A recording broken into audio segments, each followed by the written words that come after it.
ಈ ತರ ಇರೋ ನಿಮ್ ಜಿಮೇಲ್ ಐಡಿನ ನೋಡಿ ನಾಚಿಕೆ ಪಡ್ತಿದ್ದೀರಾ? ಗೂಗಲ್ ನಿಮ್ ಪ್ರಾಬ್ಲಮ್ ನ ಸಾಲ್ವ್ ಮಾಡಿದೆ. ಚಿಕ್ಕವರಿದ್ದಾಗ ಮಾಡಿದ ಜಿಮೇಲ್ ಐಡಿ ಇವತ್ತಿಗೂ ಜಾಬ್ ಅಪ್ಲಿಕೇಶನ್ಗೆ, ಇಂಟರ್ವ್ಯೂಗೆ ಕಳಿಸಿದೀರಾ? HR ಏನಂತ ತಿಳ್ಕೊತಾರೆ? ಸ್ವಲ್ಪ ಯೋಚನೆ ಮಾಡಿ. ಆದ್ರೆ ಇನ್ನ ಈ ಟೆನ್ಷನ್ ಬೇಡ. ಗೂಗಲ್ ಅಂತೂ ಕೊನೆಗೂ ಜಿಮೇಲ್ ಐಡಿ ಚೇಂಜ್ ಮಾಡೋ ಫೀಚರ್ ತಂದಿದೆ. ಹೇಗ್ ಮಾಡೋದು? ಸಿಂಪಲ್. ನಿಮ್ ಗೂಗಲ್ ಅಕೌಂಟ್ ನ ಓಪನ್ ಮಾಡಿ ಪರ್ಸನಲ್ ಇನ್ಫೋ ಹೋಗಿ ಅಲ್ಲಿ ಇಮೇಲ್ ಅಂತ ಒಂದು ಸೆಕ್ಷನ್ ಇದೆ, ಅಲ್ಲಿ ಕ್ಲಿಕ್ ಮಾಡಿ ಗೂಗಲ್ ಅಕೌಂಟ್ ಇಮೇಲ್ ಮೇಲೆ ಕ್ಲಿಕ್ ಮಾಡಿ.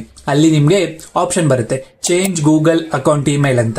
ಅದನ್ನ ಕ್ಲಿಕ್ ಮಾಡಿ ನಿಮ್ಗೆ ಯಾವ ತರ ಬೇಕೋ ಆ ತರ ಚೇಂಜ್ ಮಾಡಿ. 3 ವಿಷಯ ತಿಳಿದಿರ್ಲಿ.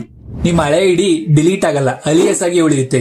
ಸೊ ನೀವು ಬೇರೆ ಕಡೆ ರಿಜಿಸ್ಟರ್ ಆಗಿದ್ರೆ ಆ ಮೇಲ್ಸ್ ಗಳೆಲ್ಲ ಇದಕ್ ಬರ್ತಾನೆ ಇರುತ್ತೆ. ಎರಡನೇದು 12 ಮಂತ್ಸಿಗೆ ಒಂದ್ಸಲ ಮಾತ್ರ ಇದನ್ನ ಚೇಂಜ್ ಮಾಡಬಹುದು.